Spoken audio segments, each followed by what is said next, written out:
Welcome to another episode of Your Stories. It has been a minute since I recorded an episode of this. My capacity was maxed out with other stuff, and I'm just kind of doing this as and when I can, and as and when I've got some great guests to bring to you. Today is a special edition because I'm going to be talking to Phil de la Haye. And he's a friend of mine that I've known through the TMS community for a few months now, a fair few months actually. I'm not sure exactly when we got in touch, but I think a lot of you may already recognize him or know of him from the TMS support groups, from maybe Nicole Sachs' Journal Speak group. And he has a brilliant story of recovery. And yeah, I'll let him just dive in and tell you himself because I don't want to give away too much stuff before he can just tell you from the horse's mouth, so to speak. So I'll let him in now. Hello. Hi, how are you? Hi, good. Welcome to Your Stories. I just gave a little intro, Phil, into how we kind of met and where I know you from the groups, from Nicole's Journal Speak group, and I haven't really said much more than that. Maybe some people actually will have heard of you or heard your episode of Real Time Heal on Nicole's podcast, The Cure for Chronic Pain, or know you from the groups. But let's just pretend as if we don't know each other. I don't know anything about you, and you've just said, I'm recovered or in recovery still, maybe, and just start maybe from telling me where your journey started, what age you were at, how it kind of started to progress, and where you found TMS and that kind of stuff. And we'll just take it from there. We'll just wing it. Okay, so it's a long story because I'm older than I look. Believe me when I tell them that I'm 49, I'm going to be 50 in June. You're not 49. Oh my God, I didn't realize. No, it's the Peter Pan effect. It's like yeah, you got baby face. yeah, exactly. So yeah, it's a long story, and it's hard to remember when my symptoms became what I would call chronic, as in like constant, every day, all the time. Mm-hmm. It's something that I honestly can't remember because it goes back such a long way. And also, like, looking back sort of into kind of childhood and teen years, there are things now which in retrospect I think were probably mind body symptoms, Right. EMS type symptoms, but not ones that were as obvious as the back pain, which started when I was in my early 20s. Right. Yeah, there's always seems to be one that is more explosive than the rest and really makes you go, oh, I need to do something about this, right? So that for you was back pain.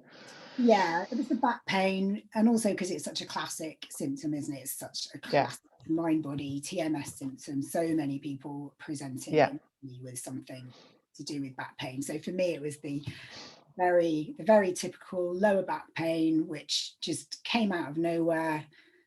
Couldn't think of anything that had caused it in particular.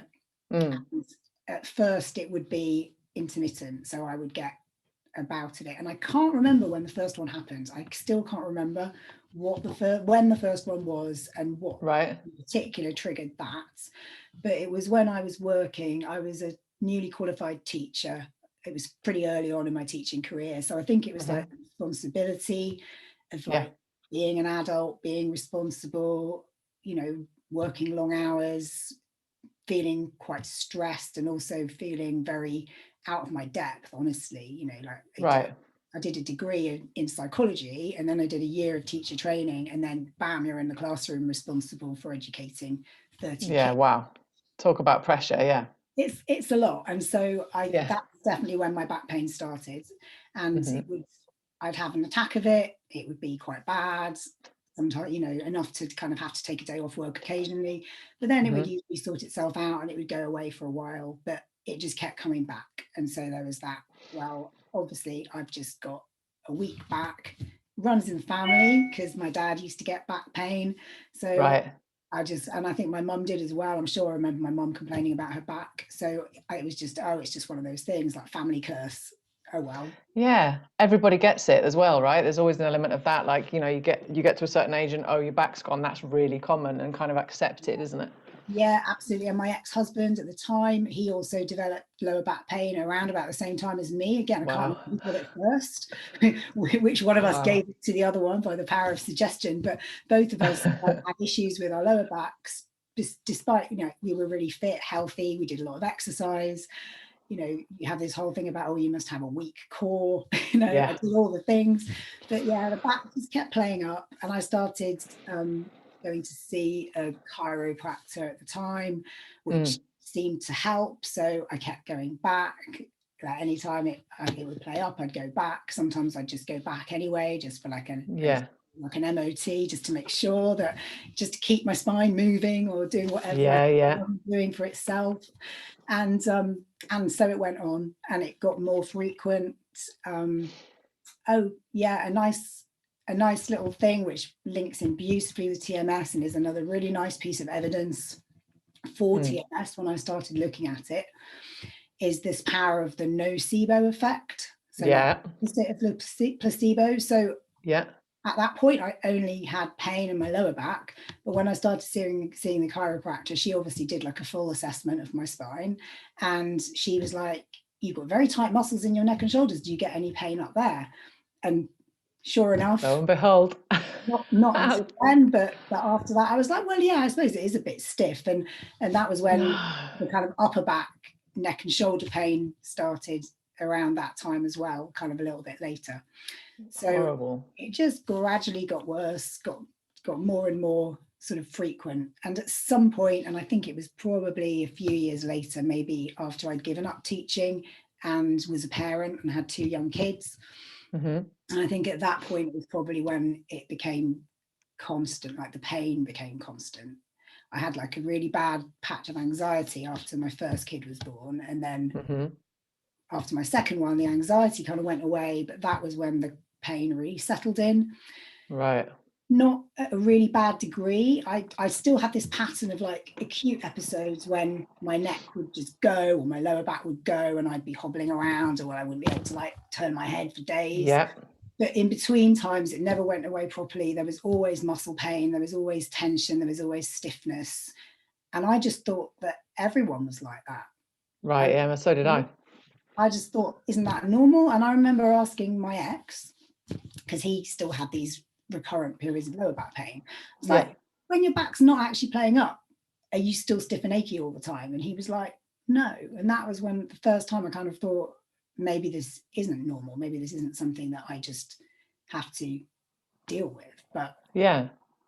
And did you have any, like, I mean, when you went to see doctors, or I mean, did you go to any specialists or anything like that around the time you were getting the chiropractor stuff, or did you just kind of like try and manage it? So at that point, I don't think I did. I might have gone to the GP once and just got some painkillers, and they just said it'll probably settle down, just keep moving, don't, you know, do whatever, don't worry about it, and it'll probably do some sit-ups or whatever. Yeah, exactly. And they said, you know, if it gets worse, we could refer you for physiotherapy. But I knew the waiting lists are very long with the NHS in the UK. Obviously the NHS is brilliant, but if you want treatment quickly for a musculoskeletal issue, doesn't tend to happen. You get referred and you often end up waiting a few months, by which time usually then it's resolved, even if it is a TMS flare. It's still by then it usually, so in my case it had moved. You know, I got referred at one point for one shoulder, and by the time I saw the physio, that shoulder was fine, but it had mirrored, and the other shoulder was problem, but they treated me anyway. They just said, oh well, we won't worry, I know, I'll pretend I didn't notice that. So so yeah, I didn't really involve seeing GPs and doctors much, but I did eventually. Again, I think this was probably when my kids were small and it had got more persistent, more constant. I did then go and I had an MRI scan of my lower spine, and there was nothing that showed up. Nothing. So they referred me to like the pain clinic, which is such a cheerful it's like, oh my god, this is my life now. So like, it's so depressing, isn't it? Just thinking that that's your forever. Oh, it's horrible. And I had this appointment where they were like, well, we don't know what causes lower back pain. Often there is no reason. take painkillers as required, and they gave me a TENS machine, which I did find helpful, but for what reason? I think it sometimes helped to like get the spasms to settle down, but it didn't stop the root cause, because of course I wasn't addressing the root cause, because at that point I didn't understand. You didn't know what it was, yeah. Stress and by the emotional stuff. So it was all that kind of lower back pain. So that's going back to like when I was in my 20s and like early 30s. So I guess that's a long journey, man. Really settled in and became really constant. And as I said, there were kind of other ongoing symptoms that I had at that time. Looking back, I think were probably TMS. So for people who don't know me, like I mentioned, having an ex-husband and having children, I'm transgender. So at the time I had my kids, I was their mother. I was like living and presenting to the world as female. And one of my other chronic symptoms was recurrent yeast infections. So that started with the birth of my first child after a dose of really, really heavy antibiotics. And after that, I was plagued by recurrent yeast infections for years. And again, like no explanation for it. And again, another thing which makes me sure it was TMS is, although I did kind of test positive on a swab sometimes, there were other times when I went to see the GP with symptoms and they were like, we want to do another swab to see what's going on, because it seems weird that this keeps happening. And sometimes I have the exact same symptoms but would test negative. So the actual yeast wasn't always present. So my brain must have been creating those symptoms because it had the pathway of those symptoms in place. It could create that pain, it could create that discomfort in the absence of the actual infection. But I just thought the GP must have it wrong and they must have messed up the sample. So I would always just treat it with antifungal stuff anyway, and it would go away, presumably placebo effect. But so that was another really, really persistent symptom that I had. Yeah, I've heard that as quite a common thread for people, the recurrent yeast infections, that a lot of the people that have pelvic symptoms report that kind of stuff as well. It's mad, isn't it? How many different ways it can manifest, and it's not always like spasmy muscles. It can be burning, it can be numbness, it can be tingling, it can be like literally anything. Yeah, I mean, I just have like a ridiculous laundry list of like all the different TMS things that I had. It's just same. Pain. The musculoskeletal pain is the one that dominated, and it was the one that restricted my life the most. But I mean, just like briefly, I like other things that I remember. I had to write them down because I just forget them all. But I mean, I've had on and off over my life. I've had eczema, I've had psoriasis. I had a really nasty bout of vertigo, really horrible vertigo, which was when I was away on a really big trip. We went away to Australia, and I think that the trigger was I was terrified of flying before I went, and I had to overcome my fear of flying in order to make this trip. And the vertigo came on literally the day after we landed in Hong Kong. So the tension of that many hours as well. Right. So it came on in Hong Kong, and then we had a couple of days there, and then we flew to Australia. And then in Australia, the vertigo hit me even worse. It was just like, it was so bad I could hardly move. Every time I moved, I thought I was going to throw up because that. That's horrible. And that took weeks to settle down. And it settled down when my back flared again. For fuck's sake. So when the back came back, the vertigo went away. So that was another really interesting one. So frustrating. I mean, brilliant evidence now. You can look back at it and smile about it and think that is just so obvious something else was at play. But how are you supposed to know this stuff if you wouldn't even dream of it, would you? Of thinking, I mean, you'd probably think something else is going on, but it's madness. So the vertigo is another one that's been an issue for me, and since that time I've never had it as badly as that, but I occasionally get flares of it. If I'm stressed and run down, then I'll sometimes just get a day or so, or I'll just get that wobbly feeling, spinning feeling. So that's another one which occasionally affects me.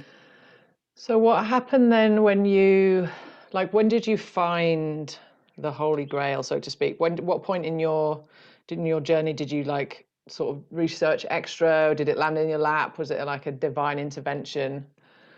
Someone give you the book, or how did it work?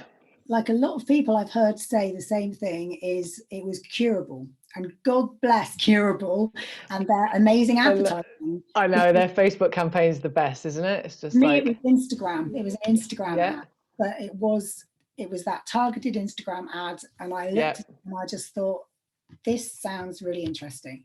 Because at that point, I was still suffering from various things, but the main issue was this musculoskeletal pain, by which stage it was all over my body. I had neck pain, shoulder pain, chest pain. I had like pain down my arms, hands, wrists, hips, ankles. I mean, I basically had like fibromyalgia, basically. I then had a diagnosis because I'm not very keen on the medical route. I'm a bit of an avoider of the medical route. I don't like going to the doctor because I just felt like I felt as if I was making it up, because it's like there's no reason for any of this. And so I just felt really uncomfortable going and discussing my symptoms.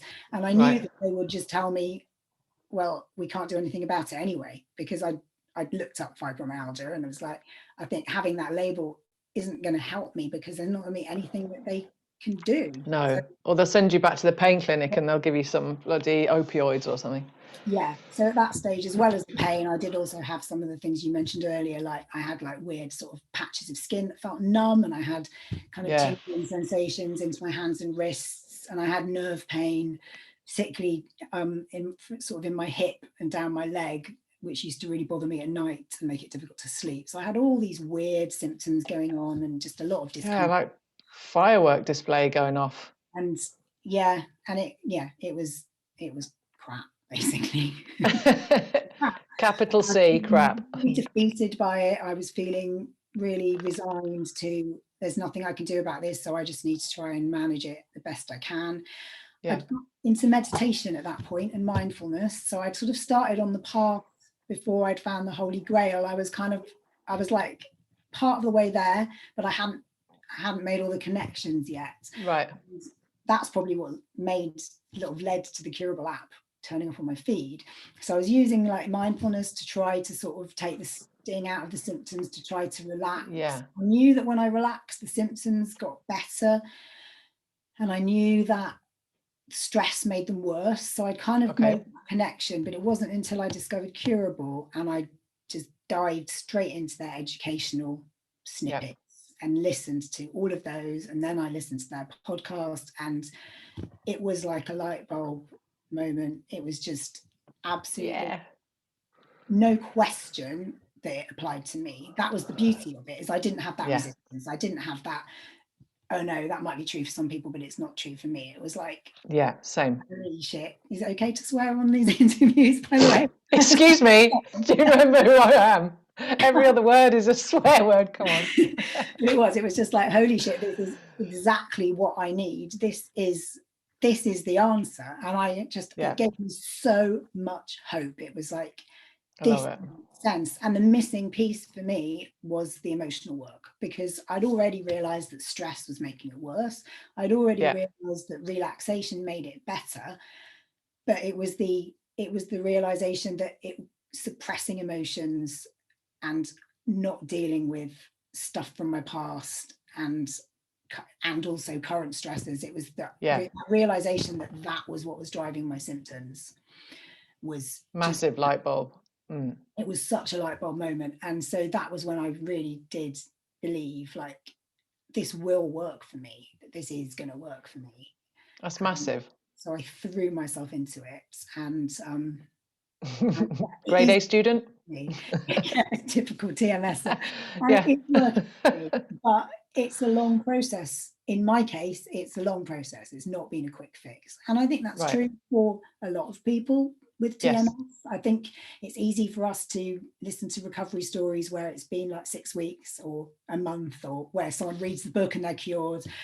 And I wanted that to be me. I really, really, who doesn't? But that hasn't been me. And a year on, it's just less than a year, I still have some symptoms now, but it's so much better. And I don't have a fear anymore. And things move through my body much more quickly now. Yes. And it's just a totally different way of of being. So it has made an enormous difference. And I do have every faith that eventually the symptoms are going to go away. For sure. They are For sure. in and out and gone.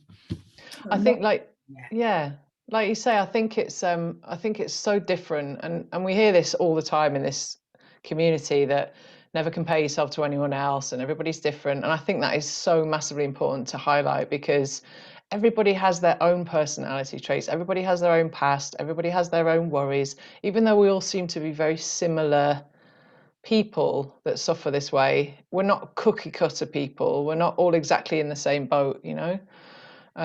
So everybody's unraveling of that is going to look very different from the next, even though there's going to be like a similar flavor. I guess it's like you know, you might struggle with your own empowerment, or, you know, we're talking about boundaries yesterday in your group. It's like there's certain parts that, even though this similar thing happened to me when I started to get, you know, big chunks of pain-free time, even only then did I really discover, wow, shit, there's so much I still want to heal. Even after this, even after it went away, the pain went away completely, I was like, wow, now I know all of this. Now I see all of this. This needs like proper shake up in the washing machine kind of thing, you know. So yeah, it's really important to say that, and I totally agree with you. Even when I had pain-free chunks, I still had flare-ups, I still had random other stuff come up. If I'm stressed now, even now I might get a headache, but I think that's normal. That's the fucking human experience, isn't it? That's how we experience symptoms. Now we're just so tuned in to the fact that, oh, I feel this way now because I know I've got XYZ going on tomorrow, or such and such said something and it made me feel really powerless. I should have said X. All of those things, we just notice it now. Yeah, I think that's a really good point, actually, because that's something that somebody asked me in one of my coaching sessions is, you know, what does it actually mean to be healed? And I think everybody has to define that for themselves. But I think for me, it's not going to look like never having pain ever. It's going to be, it's impossible, where it moves in and out quickly. And at the Yeah. moment, I've had something that's still a little bit stuck. It kind of went and then it came back because life stress. And so I'm just, you know, being patient, and it's fading again now. I don't want to like think too much about it, but don't jinx it. It's on its way out again, and that's great. But I kind of I had a brief patch in January where it really felt like everything had really shifted and moved. And then, because January is when I decided to like change my career and do something different, and of course my nervous system was, what the hell are you doing, Phil? Quick, pain changer, you know. No, so inevitably the last few months I've been riding a little bit of a wave of symptoms because of that. But you know, feels like it's again. I think as well, I don't know whether this is true for you, I think when you start to really notice when your body's talking to you, it's almost like it realizes, oh shit, he can hear me now, so I'll say this loudly because he's listening, you know. So I'll really make him realize that is something that you need to look at, or don't let them speak to you like that, or does that make sense? Like you kind of get even an immediate thing like a dry throat, or like a little spasm in your back. This happened to me the other day. I was watching TV, and I think me and Steve were talking about something. I can't remember what it was, but something we were discussing I had a totally different opinion on, and I just kind of went whatever, and like turned on my side on the chair, and my top of my neck just kind of went, yeah. And I was like, oh yeah, all right, buddy, I should have said no, that's bullshit or something, you know. Like literally your body's telling you, no, that's not what you believe, or no, that's not your values, or that kind of thing. And that continues. I think we're just really tuned in now. We're almost like we understand that language. We understand the language of the body and the mind. And maybe we're just more perceptive to it now. That's often how I like to think about it, is it's almost been like learning a new language. Learning to understand what my body's saying to me. Because that's another thing that comes up a lot in this world, is like, what is the pain? Is it a warning or is it a distraction? I think it can be both, and I think it's both. Both ways of looking at it are really useful. But for me, certainly the first thing I always think is, what is my body trying to tell me? What am I not thinking or feeling, acknowledging or something? What is it I need to be aware of? And because for me, that pain is almost always some kind of a message or a warning. Agreed. That I'm not attending to. Agreed, but that's what I think the difference is. Now it's an acute little, or a baby flare, or a little like, oh, a headache for the half of the day or something, and that it's not like, you know, you're going to be in bed for a week type stuff. The chronicness, if that's a word, chronicity, what would it be? The chronicness of it is not there. It's not forever. It's not a life sentence. It's like, you know, you feel pain in your body. That's just what happens. Yeah, for me, generally things move in and out faster, with the exception of my hip, which is still just hanging on there. But even that, it varies. It comes and goes, and at the moment, it seems to be getting better quite quickly, which is great. Hopefully, that'll carry on. Brilliant. Yeah. It's That, just time as well, isn't it? Do what it does, and it'll do what it needs to do. But the other thing that I found now is that I don't have anything like the same extreme levels of pain that I would sometimes get. So when I was at my worst, I was kind of like constant, maybe 5 out of 10 pain. But then I have episodes where something would just like really spasm, and then it would be really, way worse.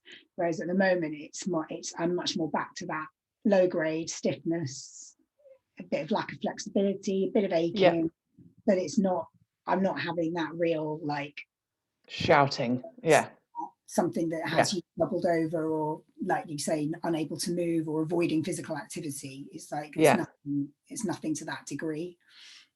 Amazing. Just much easier to deal with. And you're not paying the sort of fearful attention, even though you knew you had TMS, and even though you knew it was mind body issues, and even though you don't have that doubt element hanging over your head. Like sometimes when it gets really bad, your mood and your kind of, it's not necessarily even fear, but just pissed off, or the frustration of the pain and stuff, that it's completely natural for that to come back up if it's a really bad time. But I think over time as well, you learn, don't you, to just not freak out over things, like even if they're really bad. It might be annoying, but it's not something that would rev up your nervous system even more because you have it. And I think that just takes a bit of time as well for that to sort of happen, doesn't it? Yeah, absolutely. I don't fear symptoms anymore. I sometimes struggle not to be annoyed by them, as we're human, aren't we? No matter how long we've been doing this work for, and how much we know that acceptance is a big piece of it. There are going to be days where you're like, oh God, could you just not? Can you stop it? But most of the time I try to kind of remember Nicole's mantra of like, however this goes, it's okay for me. And like, if the pain needs to be here, it needs to be here, whatever. I'm just going to get on with my life and not focus on it too much. And most of the time we manage to achieve that. And the fear is absolutely not there. It's like, I know there is nothing structurally wrong with my body. Whatever showed up on a scan, there's nothing that would show up on the scan that would mean that I have to be in pain. And I'm there's nothing harmful going on. So myself.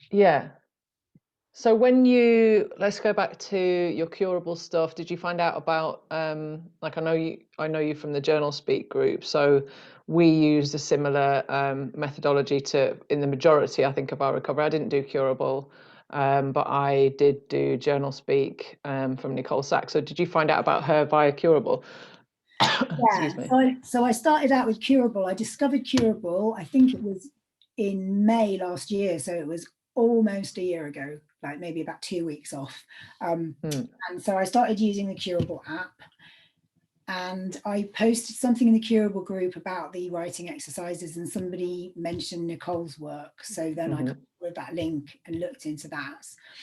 Once I discovered Nicole's work and Journal Speak, then I very much focused on that, and I didn't use Curable as much. I used all the educational stuff in Curable, and I love their podcast, but I found I preferred sort of some of the meditations on the Insight Timer and stuff, so I didn't really use the meditations in Curable that much.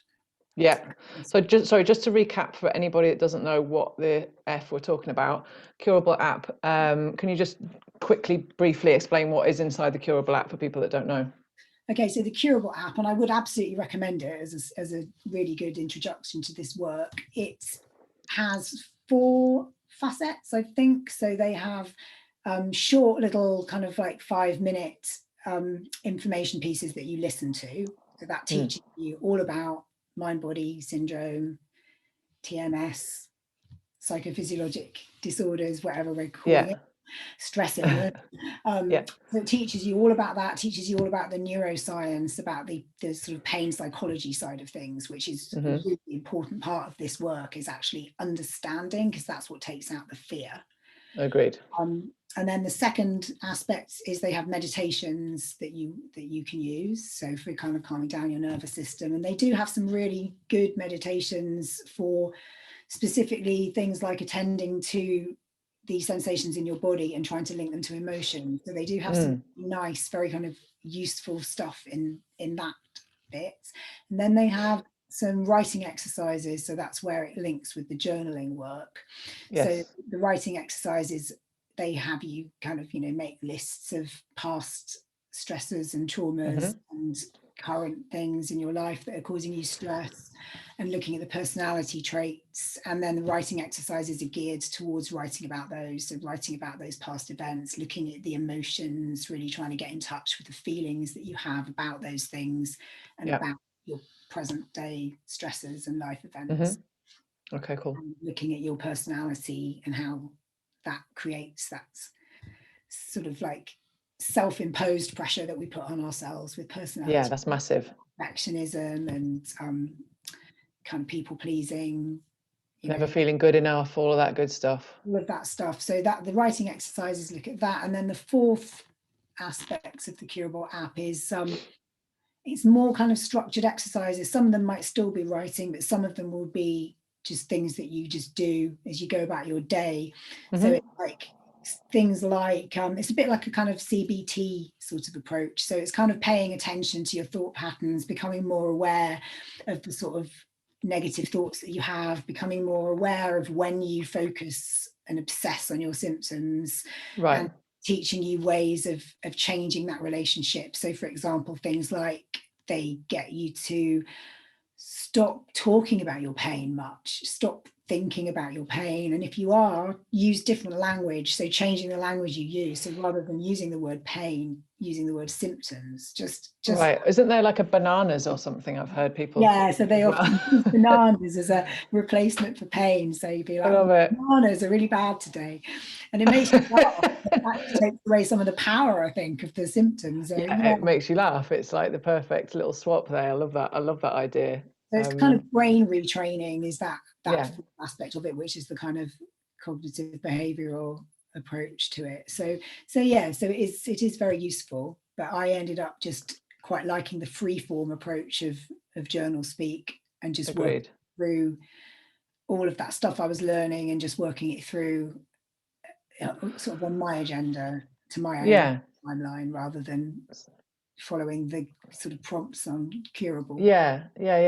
I think that's different for everyone as well, isn't it? Like there's a few different kind of modalities that exist in this world of TMS, and some people are really in touch with their emotions and may not necessarily need a lot of the emotional work. Some people are very, maybe focused on the fear or the doubt, or maybe the more the personality traits and the sort of inner strength kind of side of things. But when you knew that your kind of emotional world was, that stuff really resonated with you when you found out about, that the emotional world kind of governs this. So you dived into journal speak, Nicole's expressive writing. Yeah, I found that really helpful. I mean, writing the 3 lists, like writing the lists of like stressors and personality traits, was really helpful. And the other thing I found really useful, which I actually did, this was one of the curable exercises, but I think it's something a lot of people will do in journal speak, is making a timeline. So you actually make a timeline of like what was going on in my life and how it affected me, and then when the physical symptoms started to arise. And that was enormously helpful for me in terms of really cementing my belief, because although, as I said, I instinctively just believed it when I read about it, but that really helped to cement it and see the patterns in my own life was enormously helpful. And I think not that you necessarily need continual evidence, but when things start to make sense and they all start to click and then continually click, it really motivates you, doesn't it, to carry on this kind of route, keeps you going. Yeah, absolutely. It's like when I kind of made the connections between like some of the sort of childhood stressors and then how those then connected to the adult stressors that were driving the symptoms, and making those connections was really important. So like for me, like a really big issue, and I didn't actually talk about this on Nicole's podcast, so anyone who's heard this, I won't be repeating myself too much, because on that one I focused more on the more recent adulthood stuff. But a big issue for me as a kid was that I went to boarding school, because I was bullied like really quite badly for the first year or so that I was at boarding school. And so that was obviously a really, really distressing, horrible experience for me. And I felt incredibly vulnerable, incredibly unsafe. I didn't tell my parents, and that's something that I've had to kind of analyze, like why, which made me look at that attachment as well, and thinking that actually I had a really close attachment with my mum, I probably would have felt safe to tell her. And as it was, I did tell them, but I only told them when I was so desperate that I'd kind of reached the end of the line, and I just wasn't even functioning at that point. I was in such a mess. I was so and so anxious that I had to just do something. But it went on for a really long time before I got to that point. And that was a really huge influence on me in terms of what it did to my self-esteem, what it did to myself. Because the messages you get when you're bullied are that you're worthless, that you're nothing. You know, it's really very, very in a really aggressive kind of threatening way, definitely. And also in a scenario in the boarding school as well, that must have been inherently abandony in itself. Like you start off wobbling a bit before you've even kind of got to that bullying scenario, no? Yeah, absolutely. I felt so isolated. I felt so alone with it, and I felt so unsafe, and I never knew what would trigger it. I never knew. So the whole thing about the walking on eggshells, which is a big thing, I think, for people with TMS, is that for whatever reason, at some point in our lives, we've probably spent a considerable amount of time where we felt in a situation where we're really unsafe, and we have to watch everything we do and everything we say in case we get it wrong and end up bringing something down on us. So whether it's absolutely agree, an abusive parent, or whether it's like in my case being bullied at school, but it's that feeling that I have to try to do everything I can to avoid being singled out, being picked on. So that just left me with like massive insecurities and fears and like kind of social anxiety, and really, you know, stuff which I really carried into adulthood. And I was aware of it, and I'd had some counselling about it, but one of the things that I noticed when I started doing this TMS work and putting all the pieces together was that when my symptoms first appeared, like in my back, I was working, I was a teacher, and it was quite a toxic working environment, and my boss was a bully, my head teacher was a bully. And so I don't think it's a coincidence that that was probably one of the things that was driving those symptoms. I did not feel safe in that working environment. I felt quite kind of a bit out of the loop with people. It was kind of quite cliquey, and it brought back a lot of those feelings of being at school and being excluded and being afraid of being a target. Yeah, that powerlessness coming back again, that feeling of like you don't have not only confidence, but you're literally powerless. You don't have any sort of control or any way that you can build yourself up to even stand up for yourself in that situation. It's horrible. I totally relate. Yeah, totally relate. There was a lot of fear in that situation. I mean, I did actually stand up to my boss, and did you? That was the first time I'd ever stood up to a bully in my life, and it felt good, but it was terrifying as well. Yeah. Just the amount of feelings that were going on around that, you know. It's giving me goosebumps. Look at that. It's just making me feel like, oh, I feel that. And I told her that her behaviour towards me wasn't acceptable, and she was giving me a hard time about taking time off work sick. This was after I'd had a miscarriage, and Ofsted. For fuck's sake. I'd had a miscarriage, Ofsted were due in, I wasn't coping, and I got signed off work, and she called me in for a meeting, and she told me that I was letting everybody down. Oh, shut up. Are you serious? No, my God. And that must have just been the fucking icing on the cake. Like, no. Oh my God. Yeah. But that was when I did, like, I had to find that strength inside. And I just said to her, I'm not going to sit here and listen to this. You can't talk to me like that. I'm going to go home. And I said, I'm going to go home and I'm going to call my union. And I just walked out the meeting, and she literally chased me down the road. She used to wear high heels and pencil skirts, and she chased me down the road, going like, come back, we can talk about this. And I got in my car, locked the doors, and she was banging on the window. Oh my God. You realised that she picked on the wrong person, basically. She's seriously fucked up. But I just remember, just the stress of that. And I can't remember how that tied in with symptoms, but I'm pretty sure it was connected. And my biggest regret is that I didn't go to my union, because my dad taught me out of it. But I guess maybe that would have caused less than I could have handled. But I'll never forget her chasing me down the road. That's brilliant. Bravo. What a moment that must have been. It was horrendous, but also like, how fuck you is that? Like, yeah, good for you. That's amazing. Shit, man. That's not easy to do. I guess my symptoms might have been a hell of a lot worse if I hadn't managed to do that bit. If I hadn't managed to actually. Yeah, if you'd have had to swallow that, imagine. Yeah, horrible. She was very nice to me after that, anyway. Yeah, I bet. Is she making you the tea? So you did journal speak, you found that work, and then how did things progress? Like, what did you notice as you were doing the work?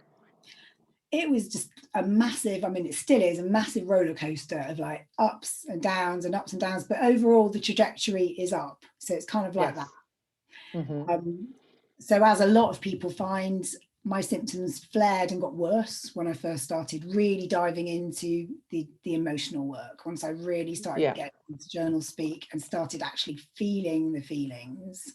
Yeah. That was one of the things for me, is that the only doubt I had about the work at the beginning actually was that I always feel my feelings. I'm a really emotional person. Yeah. And I realized that there's a difference between being able to talk about your feelings and actually feeling them in your body. And I was a big analyzer. Yeah. I was a big, big thinking. Yeah. Things, but not actually feeling the things. Same. But once I started to dip into feeling them again and started that kind of re-experiencing some of the things and letting stuff out and crying and feeling that anger start to rise, then my symptoms were like whoosh, got worse. Old symptoms came back, the vertigo came back. I started having really vivid dreams. That's been a big thing for me, is like noticing the dreams that I've been having, and they're like a little gateway to your unconscious a lot of the time. And I started having really quite disturbing, difficult dreams where I'd be really angry with people, dreams where I'd be like violent with people, or dreams where I was afraid, and dreams where I felt threatened. Like, just so many things started to come up. So at first my symptoms went really crazy, and then they just gradually started to dial down, just little by little. But then there'd be another little flare, but then it would dial down again, and just slowly but surely they've been settling.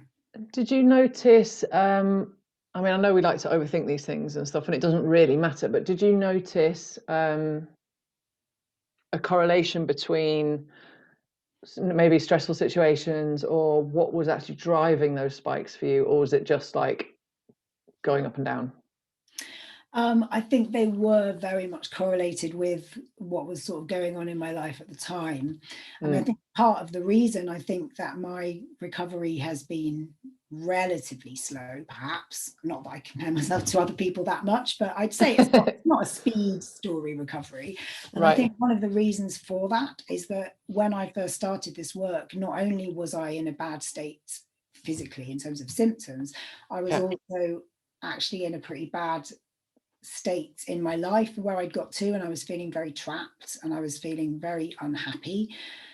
I was in a relationship that was not a good relationship for me. And that was a big driver of my symptoms. The fact that I was in this codependent relationship where I was involved with someone who, he's a good person, but he's not a good person for me to be with. He was a very difficult person for me to be in a relationship with, because I now realize that he triggered all of my insecurities.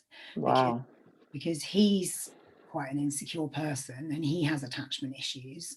And I have Right. attachment issues, which I've learned since doing this work and now kind of understand. It's like, you know, I think going back to childhood, I think my mum was probably unhappy when I was a baby. So I think I had early attachment issues because there was disruption to that. Because I was always insecure right from when I was really little. I had attachment issues, hated, you know, going to school and stuff like that. And so I'm quite insecure when it comes to attachment. And he is also insecure when it comes to attachments, but he can also be quite avoidant. And so he was just a terrible person for me to be with because not a good mixture. Whole relationship. And he's the sort of person who, when he's feeling bad, he just shuts people out. And so I would always just think it was my fault, something that I'd done. So there was this constant pattern of like feeling rejected, feeling abandoned by him. He'd be closing himself off for his own protection, which I kind of now understand. And so we just got this awful negative cycle where I was making it worse. So it's like not all him, you know, I was making it worse because I'd be kind of pushing at him and trying to get his attention, but that would just make the situation worse because then he was feeling kind of judged and like things were being asked of him that he wasn't able to give me, you know. So totally get that. Just such a mess. And it was also very codependent. He was quite dependent on me for a variety of reasons, and I'd thrown myself into that relationship as a distraction to the fact that I'd lost my marriage, which I hadn't given myself time to grieve. I remember you saying you hadn't really grieved. You haven't grieved that at all. When I came out of transgender, that meant that my marriage, which was a very happy marriage, came to an end because my ex-husband is straight, so it was never going to work.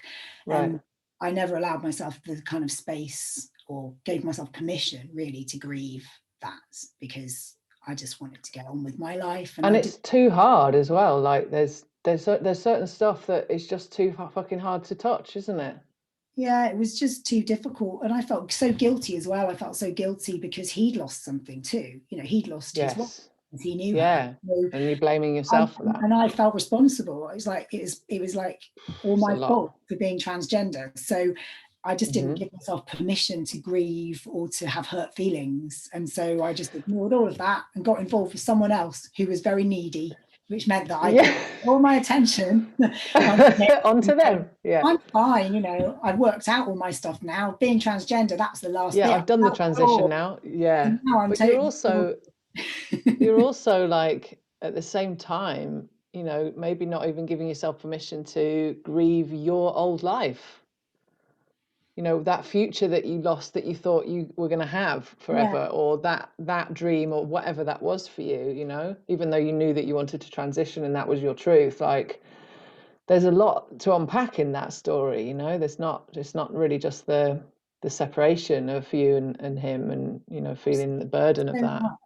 So much. And like transition affects everything in your life as well, you know. It affects my friendships. Amazing. You know, I kept lots of friends and I made new friends, but I did lose some friends over it. I did just lose connection with people who didn't really know how to deal with me, you know. Of course. Being something different to who they thought I was, because I spent so many years trying to be what everybody else thought I should be, because I just had no sense of self. I had no sense of self when I was growing up, because I completely buried the fact that I was trans, because I didn't even have the language or the knowledge to understand. Why would you? Although as a kid I kind of knew on some levels. I was of a generation where there wasn't that understanding that there is now. So when I kind of went to an all-girls boarding school, I just wanting to be a boy, because it seemed like a bit of a pointless goal to have. And so it was about survival. It was about learning to fit in with girls, which I was really shit at, which is probably why I got eventually I got the hang of it. I learned how to play the game. I learned how to behave in a way that got me accepted. And I spent the next however many years, 30 odd years, just defining myself through other people. If I wasn't someone's girlfriend, I didn't know who I was. So I was never I can so relate to that. If I wasn't someone's girlfriend, I didn't know who I was. I didn't know who Phil was, because I was always Phil, actually. But it was always for someone else. It was always. And again, having kids, and I talked about this on Nicole's podcast, you know, I think one of my drives to have children was that they defined me. They gave me a role. They gave me another female role that I could play. And that was a great role, and I enjoyed that role and I don't regret it. But at the same time, like they gave me this reason and this purpose, and I didn't have to think about who I really was. I didn't have to think about who Phil really was and what was going on the inside, because I was just busy bringing up two young kids.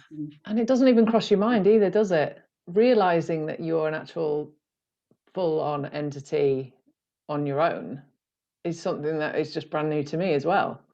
Isn't that just the most weirdest thing, that like you spend your whole life trying to fit in and trying to be something for everyone else? It's just mind-blowing, like what this work teaches you, isn't it? Yeah, absolutely. That sort of sense of identity, and like for me, that's tied up with being trans, but it's universal. It's not just about being transgender. I think all of us have this search for identity and who we really are, and just or just searching for some sort of something, like the reason. But we're always looking outside. Like, what's the meaning of life? Or, you know, what's my life purpose? Or what is this all about? Like, it's always external, isn't it? There's never really a like, well, actually, have you ever looked inwards and found out what's going on in there? Who are you? What do you want? Instead of like trying to make sure that, or figuring out what everybody else wants. I think that's a massive recipe for TMS as well, isn't it? Like, absolutely, you know, and that's been a huge part of the recovery for me. Is one of the big themes that came up for me that I kind of realized was that I'd been abandoning myself over and over and over again. All my life, I'd been running away from myself. I hadn't been turning inwards. I'd been losing myself in other people, in relationships, in like substance use and misuse, in addictive kind of behaviors, like anything that would distract me, anything that would numb me, anything that would just keep me away from looking at what was going on inside. Over and over again, like all those years, like workaholism, codependent relationships, just everything. Totally agree. But I think there's also, I heard this on Russell Brand's podcast not long ago. I think there's such a purpose and a role to all of those things, that they helped you to survive some really hard shit. So they're not necessarily like bad things that you think, oh, I had to do those things to numb, or to, you know, it's not necessarily like a negative connotation to them. I see them as a positive thing that's kept you going, that's made you survive all of this and get to the point where you are strong enough or knowledgeable enough to change it.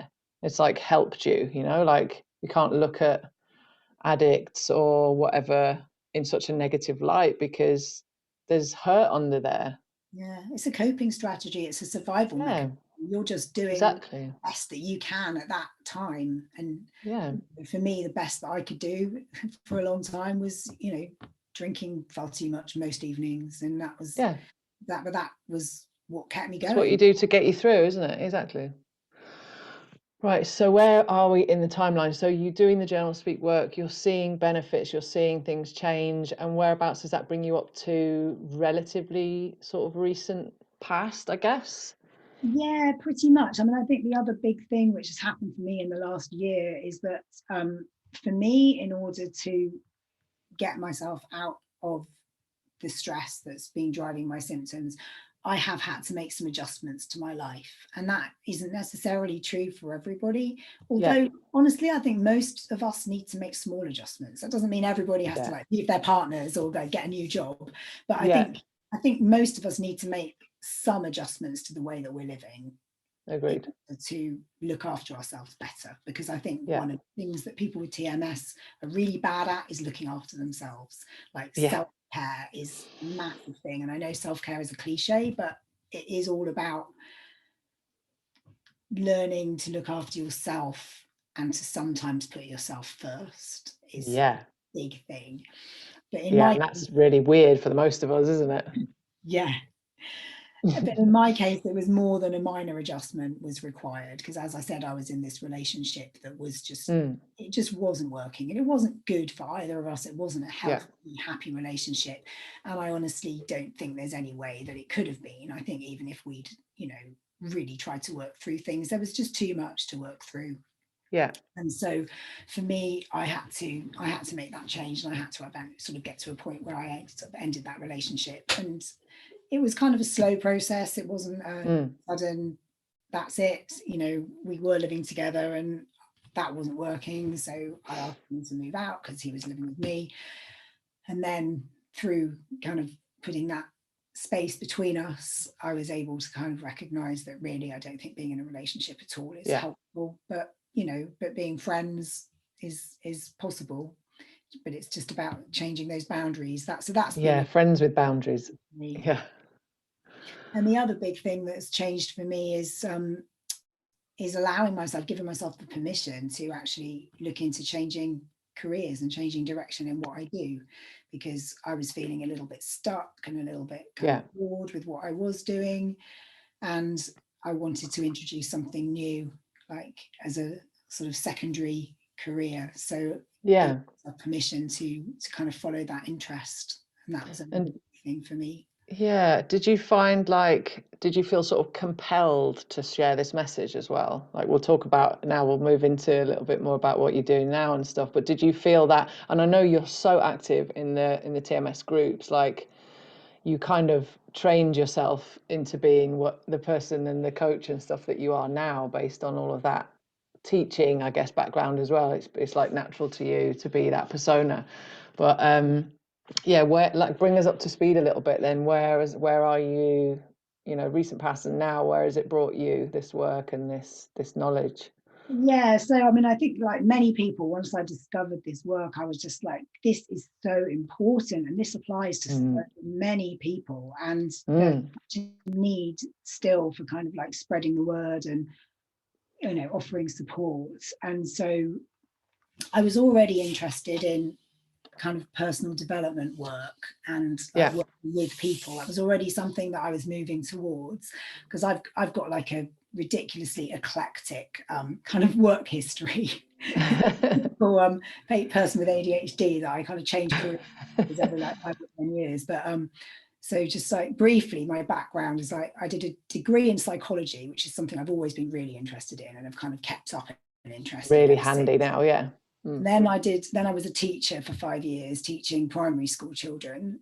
And then when I kind of took a break when I had kids, and then I started running my own business. So for like a long time, I ran a retail business selling baby slings and baby carriers, because I was really interested in like attachment parenting and, like, you know, helping to promote that bond. That's interesting. Between, I know. Between like parent and child. Attachment tools, love it. Okay. Yeah, and then I started running a community choir, because I love music and I love singing, and I've always been really into that sort of thing. And so I started a community choir, which I still run, well, pandemic permitting. When you can, yeah. Hopefully we're meeting up actually in May for the first time. Amazing. So again, like working with adults in a kind of teaching sort of community kind of role. And I'm also a writer, so I'm an author, and I write LGBT romance books is my kind of genre, which has been amazing. And I love writing, but I loved it more when it was a hobby, and when it became very full-time, all-consuming job, then my love for it started to wane a little bit, and it started to become a big source of stress. And I think the hardest thing about that type of job is that it's kind of 24/7. Like if I wasn't writing, I always felt guilty because I wasn't writing. And so I just felt like I wanted to branch out and not give that up necessarily, but to do other things alongside it. And so I started doing some counselling training. 2 years ago, I did like the basic, really introductory kind of counselling skills training.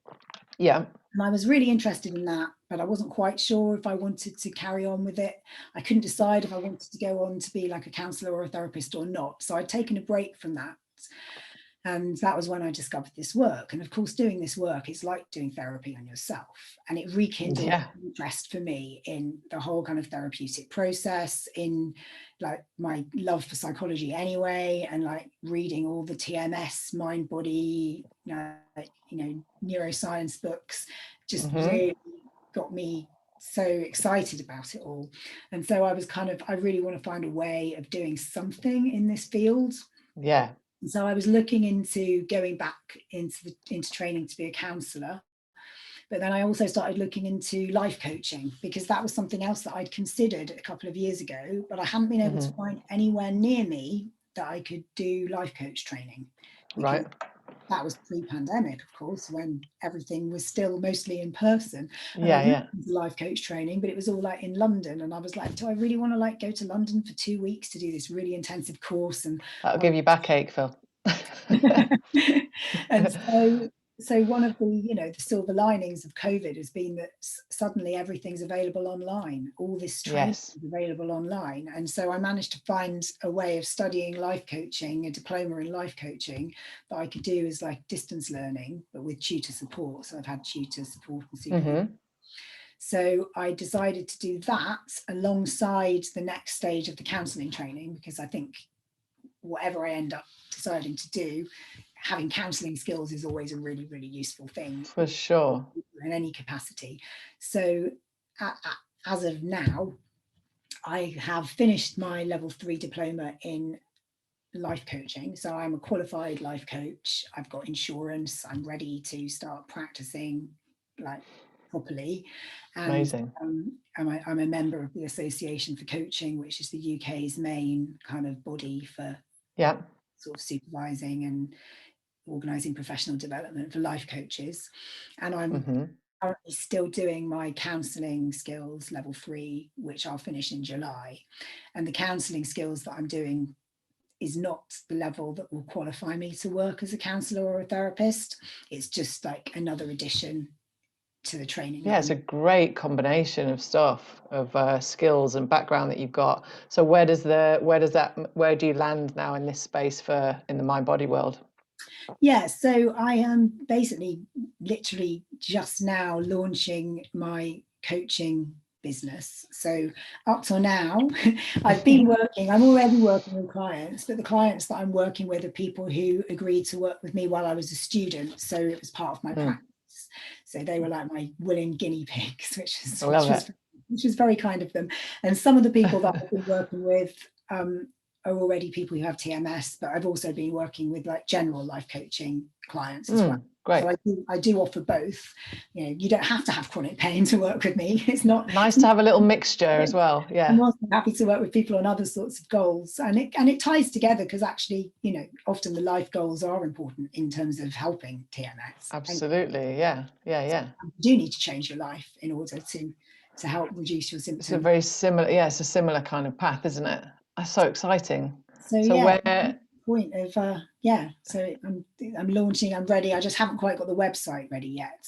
That's going to hopefully be live by the end of the month, but that's still the work in progress. Well, whenever you add little pieces to your repertoire or whatever, we can always keep adding to the show notes of this video, and in the description, stuff like that. If you've got your website address, and when that comes online, we can keep adding to this profile and stuff, so people can always find those bits here. Another bit I forgot to mention, which is very relevant to this, is that I'm now also, I've just started doing the SIRPA training, which is SIRPA, Stress Illness Registered Practitioners Association.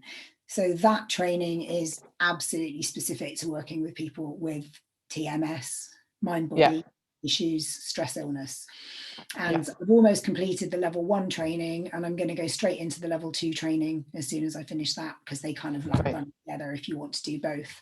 And eventually the goal is to become a registered SIRPA practitioner. But amazing. That's probably a few months to finish the training, because I'll need to do some case studies and have some supervision for that as well. But I'm already working my way through the learning content of that, which is really, really interesting, and just amazing. It's just the perfect recipe of like such a nice little kind of almost like your own niche as well, that it's not, you're not just a mind body coach. You've got this great background and this experience as well of, psychology and your counseling and stuff like that. It gives you a really beautiful, like mixed platform, I guess, to help people in loads of different ways. It's not just knowing the mind body stuff inside out. There's a load of different aspects to this, how you can help people. And I know just from watching, like, you start to be part of the group, of Nicole's group, and start asking your own questions, your own recovery, and then becoming this like moderator, basically one of the main I'm not a moderator. people that no, you know what I mean. I'm just always there. Moderated by proxy. Yeah, you're just literally always online. But just how much you help people and just how much you get it, like it shines through in all of your answers and your help to everybody. It's just bang on. I love it. It's so helpful for everybody, and so helpful as well. Probably part of your training is the Journal Speak group that you've been answering questions, and it's massive what you learn just in that group alone, right? Yeah, absolutely. And reading the advice from other people, because there's so much wisdom. There's so much wisdom in that group. It's just the best. And I've learned so much from reading there, from asking my own questions there. And also all the podcasts, all the people who are working in this space putting out amazing like podcast content. Cole's podcast, I've listened to every single one. I've listened to all of the Mind and Fitness podcast. I've listened to all the Curable ones, all of Alan Gordon's Tell Me About Your Pain. There's it's just so much fantastic content and opportunities to learn and find out more. And like the more I learn, the more I want to learn. It's just agreed. It's never ending, isn't it? Like this sort of like self-development, self-improvement stuff, even when you've learned the inside out of mind body stuff, like it just never ends, and the fascination just gets more intense, if anything, doesn't it? Yeah, absolutely. And I'm really excited about being able to start working with more people as a coach, because it's a really direct face-to-face way of helping people who feel that they want that little bit of extra support while they're going through this. Totally. Because that's not to say that everybody needs to see a coach or a therapist. Absolutely, we know for sure that loads of people manage to completely resolve their symptoms by doing this work on their own. But for some people, they might feel a bit stuck, or they might feel a bit overwhelmed at the start and not know where to begin. And so, or just the where I can come in. Yeah, the accountability side of things I found really helpful when we were talking together about your coaching stuff, and we had that little session together. The accountability of it just having someone that you're speaking to on a regular basis that's mentoring you and kind of encouraging you is really handy to make you actually just do it. And your resistance levels kind of diminish a bit. You're accountable to someone else that's helping you. Not that it's like pressure necessarily, but that can really help massively. Yeah, I think it can. And I tread a very careful line with my TMS clients in not putting too much pressure on, because the last thing that most people with TMS need is letting somebody down because they what's my homework every day. Exactly. It's about working with them to recognize what's kind of realistic goals to aim for, and and also working on all that stuff about not beating yourself up if you haven't done the things you said you were going to do. And exactly, that's a big part of it. And, recognizing that I'm not going to set myself a goal to meditate every day because I don't want to do it and then feel crap about not doing it. Yes, exactly. Bad. And I think that's why I'm like, okay, that's great, that's progress in itself. The fact that you're giving yourself permission, 1,000,000%, set yourself a slightly more vague goal, because in traditional kind of non-TMS life coaching, it's all very like, right, what's your goal, when are you going to start it, how motivated are you? Whereas with TMS clients, it's like, if your goal is to journal as often as you can this week, then actually that's fine, because that's a huge part of it. Compassion, isn't it? That's recognizing that you are. It is a huge part of it, and I'm glad you mentioned that, because forgiveness of yourself for being hard on yourself is enormous in this work. Yeah, that's one of the huge themes that's come up for me, and that I see over and over again in working with people and in the posts that I read, and just those really big issues, is that self-compassion, that kind of awareness of how hard we are on ourselves sometimes. And about giving ourselves permission. That's another thing that I think is a really big theme, is giving yourself permission to do things like set boundaries or take time out for yourself. Just resting. Just those things are really, really important. Yeah, massively. And it's not necessarily touched on that much as well in the teaching. It's like it's whispered in the teaching, but it's enormous, especially because the TMS sufferer kind of personality traits is very self-critical, is very self-deprecating or like put yourself last or not even know where you stand in that list of priorities. Like you have no idea. Yeah, it's huge. So what else, let me see what other questions I have. What else do you think that has helped you along your way, other than, you know, heavily kind of looking at journal speak and the brain science, the learning and that kind of stuff?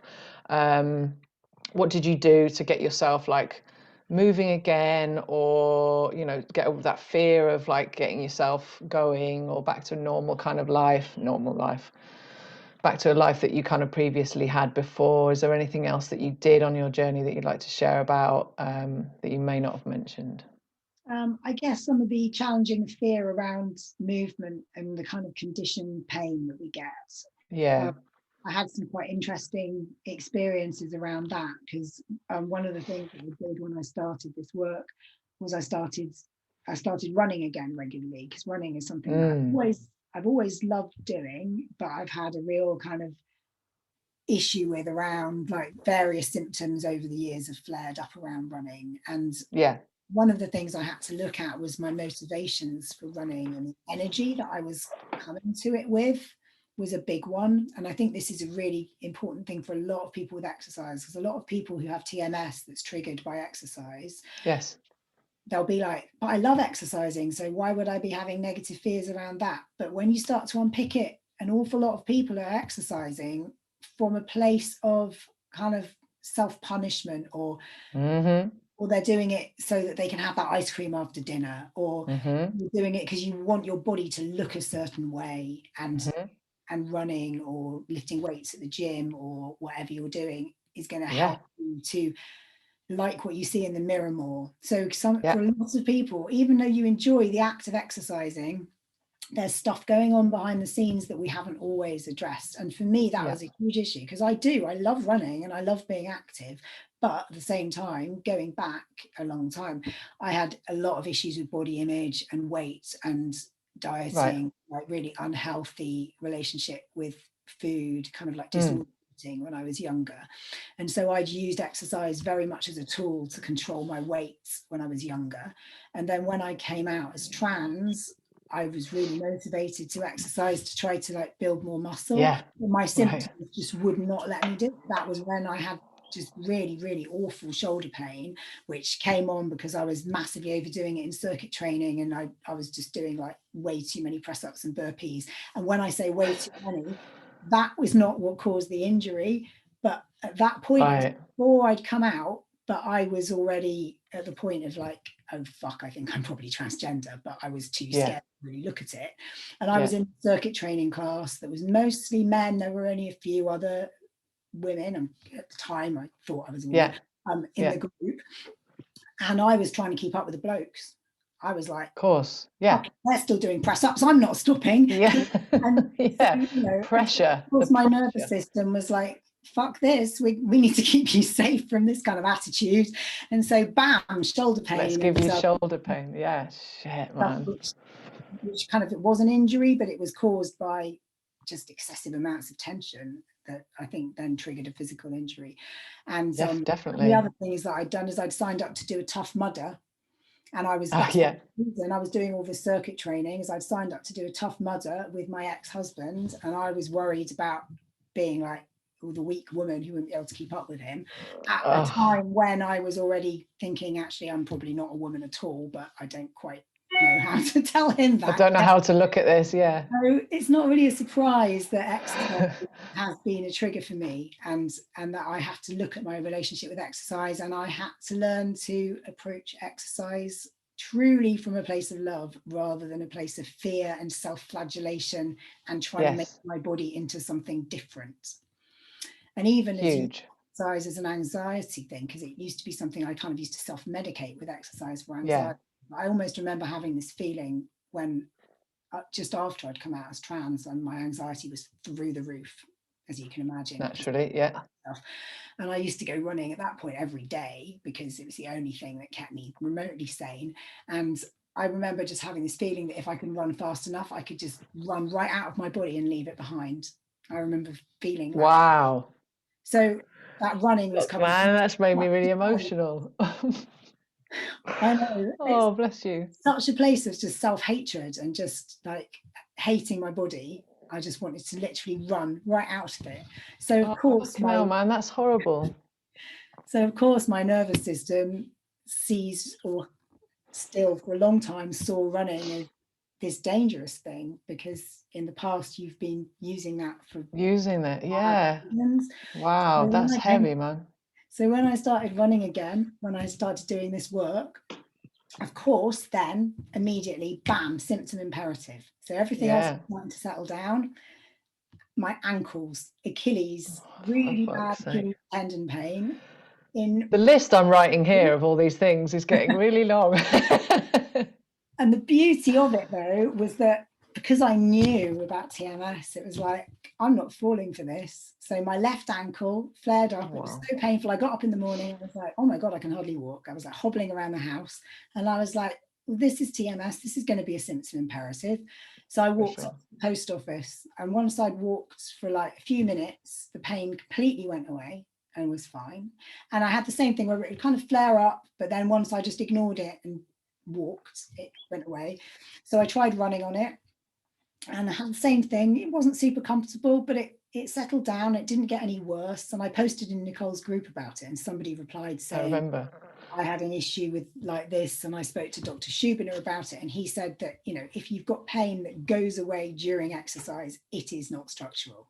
If it was structural, massively, you'd be in agony. Yeah. You feel safe. It's like, even though it's tendon pain, it's being created by my brain. So I felt safe, and so I would go and I would run, and I would tell myself, this is not structural. You're not going to injure yourself worse. You're safe. This is just TMS. And if it was hurting so much that I really couldn't stand it, then I'd walk for a while, because again, you know, I'm not beating myself up over exercise anymore. So I'd do a mixture of running and walking, and that settled down. Then it moved to my right ankle. For fuck's sake. Like, hello, TMS. Okay, right. Really, really not falling for it this time. That's ridiculous. And I did this really lovely thing, which really helped me a lot, is I tried to tap into my love of running and movement. And I tried to remember how it felt when I was a child and I'd never had ankles. And when I would run, just because I loved running. And I had a childhood friend who was called Christian, and he was like my best buddy when I was a kid. And I was like, because I was a tomboy, and he treated me as if I was the boy that I kind of was. But I love Christian. He called me Phil when a lot of other people wouldn't. They'd use my full name, and he was awesome. He was such a good mate, and we just used to like run around and play and climb up trees. And really sadly, he's no longer with us. I just got back in touch with him as a young adult when I heard from his family that he was killed in the Bali bombing. He was Jesus, of the Bali bombing back in whenever it was, like so sad, turn of the century. And at that point, I just reconnected with him, and we'd exchanged a few emails, and then I heard about that. And so anyway, so I was thinking about him while I was running, and I was just imagining a child and imagining that we were just like running through the woods and just having a laugh and just like running as fast as we could, not jogging like grown-ups do, but just running. Just like. And I did that, and I was like, I'm going to run. I'm running like I did when I was a kid, when I had no fears about my body. I was invincible. I had no. I love that. Anything could hurt. That running could hurt me, and I managed to kind of tap into that, and that was beautiful. My right ankle just was like, okay. My brain was like, right, fine, you win this one. You win. I love that. And it's such a beautiful like image as well, like in a child little bit of work as well going on there, like doing it for the fun and the thrill. Love really that. nice little kind of inner child's literally on the hoof moment rather than in German. Love that. Tapping into that childlike side of me. For fun, just for fun. So I know that obviously I know that you practice yoga, you come to my classes, but did you find that by adding in some more gentle kind of work as well as getting back to your running and stuff, did that help you sort of transition, I guess, from, you know, very still body into a more active more hectic, I guess, exercise, I would call it, the running and all that kind of stuff, did that help you get back on your feet and, you know, bring your flexibility and movement back a little bit? Yeah, definitely the yoga's been helpful for me. I mean, the thing is with my symptoms is they were never so bad and so severe that I ever had to give up exercising completely. I was always Okay, exercising to whatever degree I felt able at the time. So there were that's periods of great. time when I gave up running, and there were periods of time when I like would only walk instead of run, but I would always Yeah, try to keep up some things. One of the things that I had given up was lifting weights. I had the terrible fear right. of straining my shoulders because they were one of the big issues for me. Mm. But I think the beauty of yoga, and especially the kind of yoga that you teach, is just incorporating that relaxation and that sense of safety Mm. and that connecting with your body. It's a much more embodied experience for me than running was, although running is now becoming more like that again. Yeah, I yeah, think yeah. for me, like all the other exercise that I did, as I said, it was all about with a goal. It was all about building muscle or being Mm-hmm. fit or, you know, keeping my weight down, or whereas Mm-hmm. with yoga, it is just an enjoyment of the movement. It's a really Mm-hmm. embodied love of just feeling my body move in that way. And I think yoga has really brought me back into my body, because Yeah. TMS was so much up in our heads. So I think for Yes. me that's what the real beauty of yoga has been. And also with your classes, the really really deep relaxation and Mm. some of the kind of the breath work technique and stuff has Mm-hmm. been really really fantastic. Just I'm a huge believer in breath work.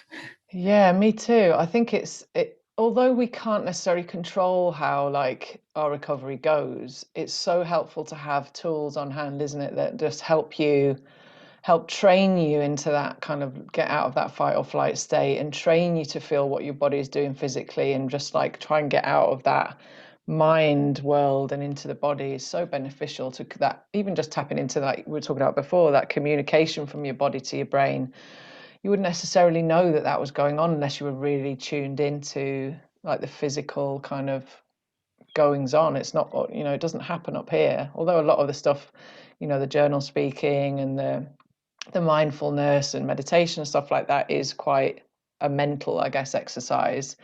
I found so much benefit to teaching safety physically, which then speaks more to the brain, other than, you know, instead of the other way around.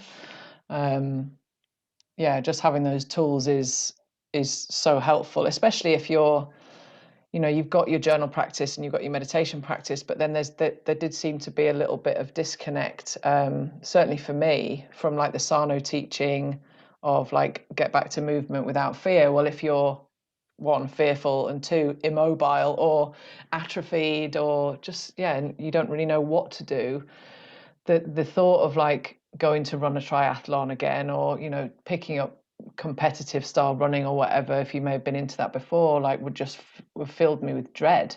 I wouldn't, you know, I was scared even to stand up and walk, never mind do something that felt like I was fighting my symptoms. You know, it didn't really work for me in that sense. So for me, yoga bridged that gap a little bit in a very gentle, and thankfully almost by mistake, like the mind body side of it became more apparent than the physical side, definitely.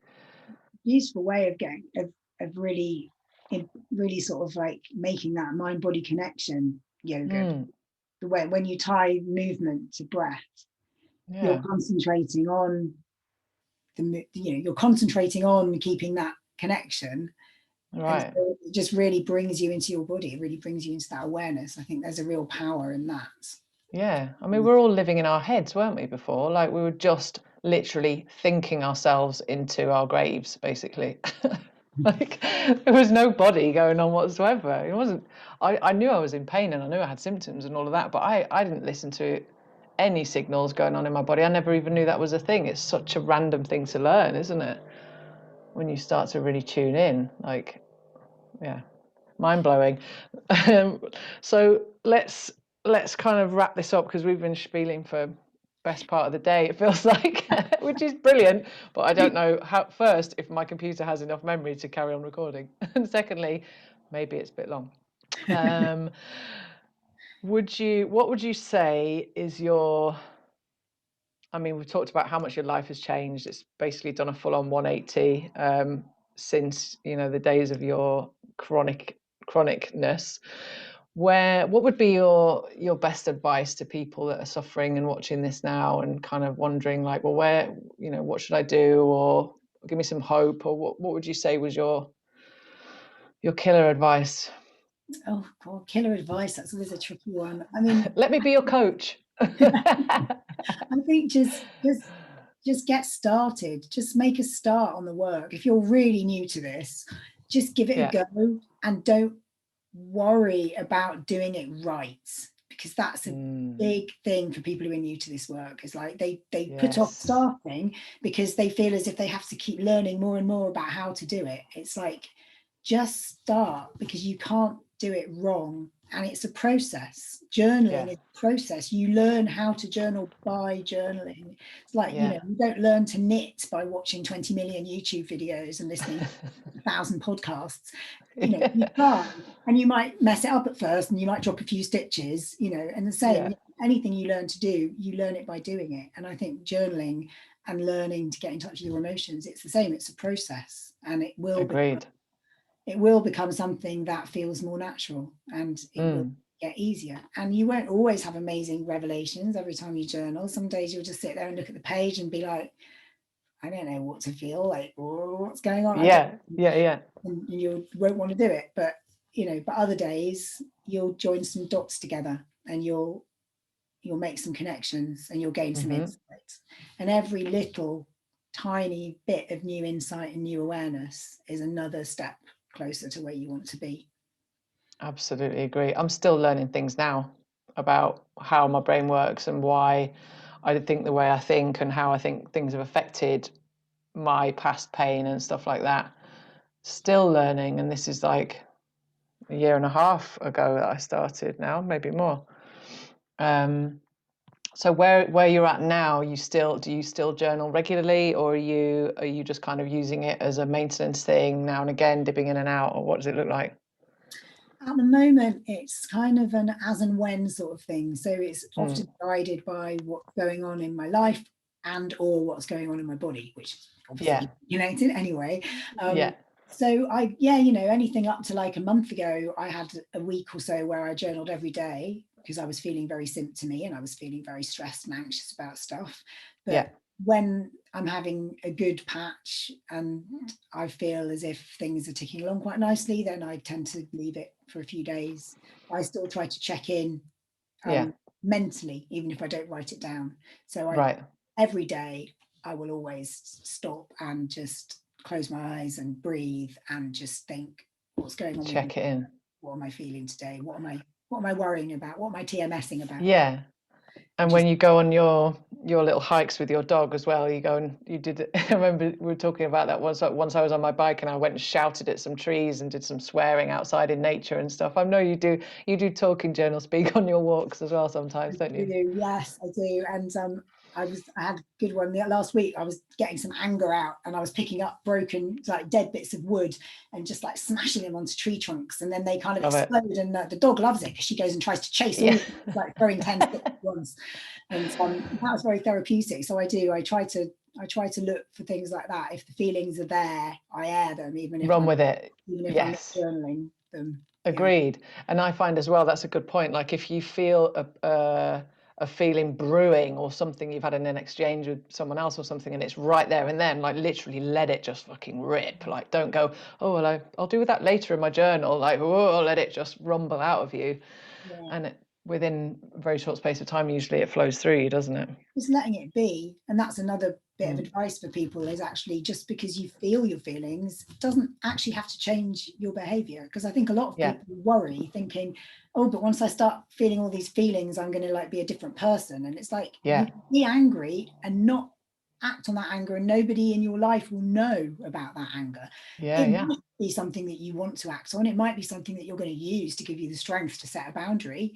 But it might just be as simple as you just acknowledging that it's there and allowing it to be there, rather than suppressing it and having it come out in your back or your head. Absolutely. And that's a learning curve in itself, isn't it? Just like learning that you can allow stuff to erupt, or whether you're on your own, or whether you can take it to your journal there and then. If something's really bothering you during the day, you have a weird altercation with someone and you didn't necessarily say what you wanted to say to them there and then, take it to the journal, rash it out, go and have a shower or go and have a walk and shout at the trees, like let yourself feel it. Yeah. So many nuggets of wisdom, Phil. I love it. I love it.